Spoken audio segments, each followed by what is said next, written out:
Doubt number 6 bro, అసలు నువ్వేం చెప్దాం అనుకుంటున్నావు? సింపుల్ గా చెప్పాలంటే ఈ ఫ్రెషర్ హైరింగ్ సిస్టమ్ అనేది చెడిపోయింది. ఇప్పుడు మీకు డౌట్ రావచ్చు, బ్రో నువ్వెవరు ఈ ఫ్రెషర్ హైరింగ్ సిస్టమ్ చెడిపోయిందని చెప్పి. సరే, ఇప్పుడు మిమ్మల్ని మీరు ఒక క్వశ్చన్ చేసుకోండి. మీరు ఈ జాబ్ సర్చింగ్ ప్రాసెస్ స్టార్ట్ చేసినప్పటి నుంచి ఎన్ని జాబ్స్ అప్లై చేసినారు, ఆ జాబ్స్ లో ఎన్ని రిప్లేస్ వచ్చాయి? ఫర్ ఎగ్జాంపుల్ నాదే తీసుకున్నాం. నేను ఈ పాస్ట్ 5 months నుంచి జాబ్స్ అప్లై చేస్తూనే ఉన్నా. అప్రాక్సిమేట్ గా 3000 నుంచి 4000 అప్లికేషన్ చేసింది. అందులో జెన్యున్ గా రిప్లేస్ వచ్చిండేవి ఒక 3 నుంచి 4 వచ్చాయి. చూడ అర్థమయ్యేదేమి, ఆ జస్ట్ జెన్యున్ 3 నుంచి 4 జాబ్ రిప్లేస్ రావడానికి నేను 3000 నుంచి 4000 అప్లికేషన్స్ వేయాలి. ఈ 3000 నుంచి 4000 అప్లికేషన్స్ వేయడానికి ఎంత టైము, ఎంత ఎనర్జీ, ఎంత ఎఫర్ట్ పెడుతున్నాం? ఇప్పుడు మీకు అర్థమైంటది నేను ఎందుకు ఈ ఫ్రెషర్ హైరింగ్ సిస్టమ్ చెడిపోయిందని చెప్తున్నాను. ఇప్పుడు మనము రీజన్స్ చూసుకుందాం. ఎందుకు మేము 3000 నుంచి 4000 అప్లికేషన్స్ ఇస్తే జస్ట్ 3 నుంచి 4 రిప్లేస్ వస్తుంది? దానికి primary reason fake job post, maximum fake ఉన్నాయి. Second, scam opportunities. డబ్బులు కావాలని మేము జాబ్ చేద్దాం అనుకుంటుంటే ఆ జాబ్ ఇచ్చాకే డబ్బులు అడుగుతున్నారు. సో ఇట్లా చాలా రీజన్స్ ఉన్నాయి. అవి క్యాంపెయిన్ అవేర్నెస్ ప్రోగ్రామ్ లో మాట్లాడుకో. ఇదంతా అర్థమైంది తర్వాత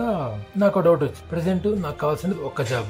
ఆ ఒక్క జాబ్ రావడానికి ఎన్ని జాబ్స్ అప్లై చేయాలా అని ఆలోచిస్తుంటే అర్థమైంది ఏమంటే, ప్రపంచంలో నేనే స్పెషల్ కాదు, అందరిలో నేను ఒక్కడిని. అందరూ అదే పని చేస్తుండేది. సో నేను ఇంకా అదే పని చేద్దాం, డైలీ జాబ్స్ అప్లై చేద్దాం, వచ్చిన రోజు వస్తుందని ఫిక్స్ అయ్యి ఇంకా డైలీ రొటీన్ స్టార్ట్ చేస్తాను. డైలీ జాబ్స్ అప్లై చేస్తున్నా. అట్లా ఒక వారం అంతా జాబ్స్ అప్లై చేస్తాను. ఒక రోజు అనిపించింది ఏమంటే, ఈ ప్రాబ్లమ్ నాది ఒక్కడే కాదు, వేలల్లో ఉన్నారు, ఇంకా వేలల్లో వస్తారు. సో ఎంతమంది ఈ ప్రాబ్లమ్ ఫేస్ చేయాలా? అందుకని నన్ను నేను క్వశ్చన్ చేసుకుంటాను, దీన్ని స్టాప్ చేయడానికి ఏమైనా సొల్యూషన్ ఉందా? ఆలోచన చూసి స్టార్టింగ్ లో నాకైతే సొల్యూషన్ కనిపించలేదు. అప్పుడు అర్థమైంది ఏమంటే, మనకి మేజర్ గా 3 ప్రాబ్లమ్స్ ఉన్నాయి. Problem number 1, fresher jobs, experienced jobs ఒకే ప్లాట్ఫామ్ లో ఉండడం. సో దీనివల్ల ప్రాబ్లం ఏమవుతుందంటే, మనం ఫ్రెషర్ జాబ్స్ సెర్చ్ చేయడానికి టైం అంతా వేస్ట్ అవుతుంది. Problem number 2, number of job platforms, ఏ ప్లాట్ఫామ్ లో అప్లై చేయాలో తెలియదు. Problem number 3, fake job post.